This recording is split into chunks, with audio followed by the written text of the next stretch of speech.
Muy buenas tardes. Por su intermedio, señor presidente, me dirijo a las consejeras y consejeros integrantes de la Comisión de Función Jurisdiccional y Órganos Autónomos. Mi nombre es Florencia Pinto, soy abogada de la Pontificia Universidad Católica de Chile. Al igual que quien me precedió, también formo parte de ABOFEM, pero vine a título personal en mi calidad de investigadora hace muchos años y también como coordinadora del libro La Constitución Feminista que publicó Lome Ediciones el año 2021. En esta audiencia pública voy a hablar de la incorporación de la perspectiva de género en la administración de justicia y cómo esta debe ser incorporada en nuestra nueva Constitución. Pero no puedo partir esta presentación sin antes mencionar que vengo desde Temuco, donde donde hoy día partieron, ¿verdad?, los alegatos de clausura del juicio oral del caso de Antonia Barra y otras, que tiene como acusado al señor Martín Pradenas, y el viernes vamos a conocer el veredicto del Tribunal Oral en lo Penal de Temuco. Hoy día, respetuosamente, quiero hacer esta presentación en honor a Antonia Barra y a todas las víctimas de violencia de género de nuestro país, porque una forma de avanzar en erradicar la violencia hacia las mujeres y también de las niñas, niños, adolescentes y en general de toda persona es justamente incorporando la perspectiva de género en la judicatura. En primer lugar, me voy a referir a una idea que ha circulado mucho últimamente y quizás muchos de ustedes la han escuchado y lamentablemente hay que hacerse cargo, y es de esta idea errónea, evidentemente, de que la justicia con perspectiva de género sería una justicia que vulneraría el principio de igualdad ante la ley, ¿verdad? Porque es parte de una agenda ideológica que tiene por objeto beneficiar a las mujeres de nuestro país en perjuicio de los hombres. Quiero decirles que nada más lejos de la realidad, porque cuando juzgamos con perspectiva de género es incorporar la igualdad formal y material de manera efectiva en todo procedimiento judicial, tal como detallaré a continuación. Tampoco es cierto que la justicia con perspectiva de género solo va a beneficiar a las mujeres, porque cuando se incorpora la perspectiva de género, estamos incorporando la justicia social, estamos incorporando la mirada de todos los géneros y no solo del género masculino. Por lo ya señalado, me parece importante partir esta presentación recordando una frase que todos quienes estudiamos Derecho escuchamos quizás en nuestros primeros años en la facultad, ¿cierto? Y esta idea de que el derecho es objetivo, es racional y es neutro. Esta idea ha sido muy criticada desde los feminismos jurídicos, toda vez que dista muchísimo de la realidad, pero porque en realidad es la forma en que quienes han construido el derecho, en su mayoría varones, se han visto a sí mismos.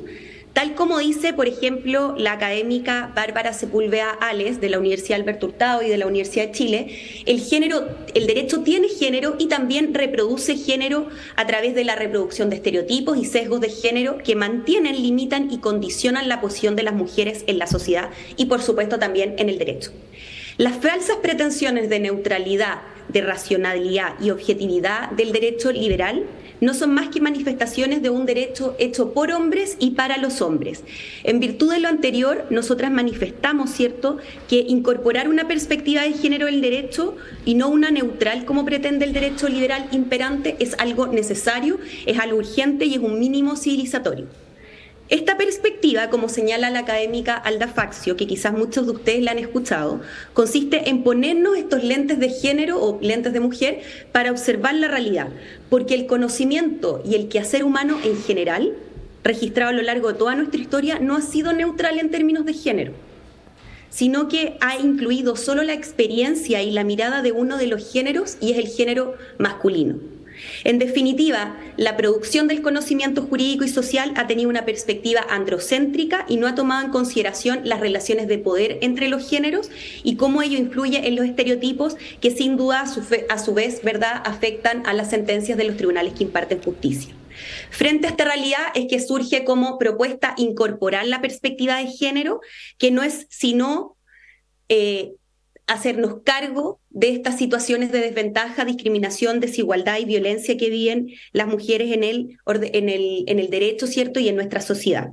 Juzgar con perspectiva de género, yo lo diría que es más que nada aplicar correctamente el principio de imparcialidad que debe regir a nuestro ordenamiento jurídico. Porque, como he dicho, muchos creen que cuando se aplica la perspectiva de género se está perjudicando al género masculino, y ello no es lo correcto, porque en realidad lo que ha ocurrido hasta el día de hoy es perjudicar a todos los géneros, no solo a las mujeres. pero especialmente a las mujeres, sobre todo cuando analizamos casos de violencia, como me referiré. Este enfoque de género, señor presidente y consejeros y consejeras, también debe caminar hacia la sensibilización y capacitación de quienes operan el sistema judicial, como escuché que le estaban preguntando a la anterior expositora, con el objeto de que se lleven a cabo una interpretación normativa y una administración de justicia que tenga criterios antidiscriminatorios para las mujeres, y esto en toda la ruta crítica, desde la denuncia hasta el fallo firme y ejecutoriado. También la perspectiva de género tiene que dirigirse hacia la creación y el correcto funcionamiento de todos los mecanismos, tanto judiciales como policiales, que tengan como finalidad principal garantizar el efectivo cumplimiento de normas jurídicas que protejan los derechos humanos de las mujeres, de niñas, de adolescentes. Así, en el ámbito judicial se ha reconocido que esta perspectiva constituye una herramienta metodológica, ¿cierto?, ¿verdad?, para avanzar en igualdad, que es estos lentes de aumento que yo les decía anteriormente, que ¿qué permiten? Permiten al juez poner foco en situaciones discriminatorias, estereotipadas, sesgadas, ¿cierto?, considerando la realidad particular en la que viven las mujeres, los mecanismos de subordinación y que se encuentran presentes en la sociedad y cómo estos operan, ¿cierto?, y cómo operan a través también de los casos que ellos deben conocer. Ahora, la pregunta: ¿por qué tenemos que incorporar la perspectiva de género en los procesos judiciales? En primer lugar, porque incorporarla nos permite alcanzar decisiones más justas, equitativas, porque solo a través de estas se remedian las relaciones asimétricas de poder y se elimina la presencia de estereotipos discriminatorios. En segundo lugar, porque se ha comprobado que incorporar esta perspectiva o esta técnica aumenta la representatividad y la aceptación de los fallos judiciales por parte de la ciudadanía, optimizando de esta manera la confianza de la comunidad en el sistema judicial y el establecimiento de una democracia representativa, que es en definitiva lo que todas y todos aspiramos con esta nueva Constitución también. En tercer lugar, sumado a ello, la perspectiva de género se constituye como una herramienta central para asegurar el pleno acceso a la justicia a las mujeres. De hecho, un estudio de la Corte Suprema publicado en el año 2020 determinó que el género es una de las barreras del acceso a la justicia, ya que muchas veces las mujeres son víctimas de estos sesgos y estereotipos que he mencionado a lo largo de mi presentación, que sesgan, valga la redundancia, la forma de decisión al fallar y promueven situaciones discriminatorias y revictimizantes. Esto solo acrecenta la desconfianza en el sistema judicial, en especial de los grupos más vulnerados, como por ejemplo una mujer en situación de pobreza o una mujer, por ejemplo, perteneciente a un pueblo originario. E inhibe el inicio de proceso, es decir, inhibe la denuncia, la demanda, la querella, etc. En este sentido, la Convención CEDAW, ratificada por Chile en el año 1989, ha señalado que factores como los estereotipos, las leyes discriminatorias y los requisitos probatorios altos, ¿cierto?, constituyen barreras para el acceso a la justicia que se producen en un contexto estructural de dominación y desigualdad a las mujeres. Y por último, ¿por qué incorporar la perspectiva de género? Porque esto también significa cumplir con los estándares internacionales en virtud de lo dispuesto en nuestra actual Constitución en el artículo 5º, inciso 2. Me refiero a la Convención Belém do Pará, ¿cierto?, a la CEDAW misma que acabo de mencionar, o por ejemplo a la Recomendación General número 33 de la CEDAW, que señala, abre comillas, medidas para eliminar los estereotipos de género e incorporar una perspectiva de género en todos los aspectos del sistema judicial, cierro comillas. Sin embargo, estas obligaciones vinculantes, lamentablemente, señor presidente, no se han materializado en textos o normas obligatorias vinculantes, sino que en textos no vinculantes, como por ejemplo el cuaderno de buenas prácticas del Poder Judicial, ¿cierto?, que emitió la Secretaría de Género de la Corte Suprema el año 2018 y que reconoce la importancia de incorporar la perspectiva de género en la sentencia, pero este lamentable vacío normativo, ¿cierto?, genera sin duda que la perspectiva de género queda entregada al arbitrio del juez o de la jueza que va conociendo de la causa. Sin perjuicio de ello, hay que valorar positivamente, evidentemente, la presencia de muchas juezas y juezas que incorporan esta perspectiva, como también, por ejemplo, el trabajo de la Asociación de Magistradas Chilenas, que en la última década han trabajado por la promoción y la defensa de los derechos de las mujeres, conforme al derecho nacional e internacional en la materia, en el marco de un compromiso irrestricto con la igualdad, la justicia y el Estado de Derecho, los cuales son pilares de una república democrática como la de nuestro país. Así, por ejemplo, Me voy a referir ahora a qué pasa cuando no incorporamos la perspectiva de género, ¿cierto?, en los fallos. Cuando nosotros no incorporamos la perspectiva de género en los fallos, se producen efectos perjudiciales en los derechos de las mujeres. Hay una revictimización porque hay dos periodos de violencia. Uno de ellos es cuando ocurre el hecho en sí mismo que se denuncia, por ejemplo, y otro es luego en tribunales. Casos hay muchos. Me voy a referir, ¿perdón? Un minuto, señora Pinto. Ya. Uno de ellos es, por ejemplo, el caso de Návila Rifo, en la que operaron los estereotipos de género, no solo en la prensa, sino que también en el fallo de la Corte Suprema, cuando la excelentísima Corte Suprema no consideró que el golpe en la cabeza con un bloque de cemento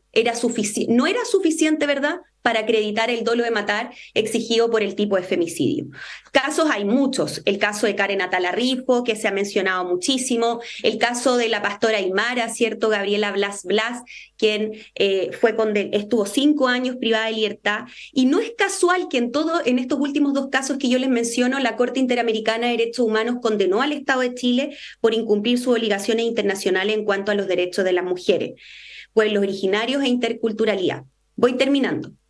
No obstante, la ausencia de una normativa actual, al menos en cuanto al derecho interno para la aplicación de la perspectiva de género, es reconocida que igualmente existen casos, ¿cierto?, en que esta perspectiva metodológica se ha aplicado de manera correcta. En mi minuta voy a detallar cuáles son estos casos, solo me referiré a uno, que es el caso de la ley Pascua, ¿cierto?, para salir un poco del ámbito del derecho penal. En este caso, ¿cierto?, se declaró inconstitucional la ley Pascua, que sancionaba con penas más bajas, ¿cierto?, y esto es en el ámbito del derecho constitucional, el delito de violación que fuera cometido dentro de la isla de Pascua por hombres Rapa Nui. También hay fallos, ¿cierto?, que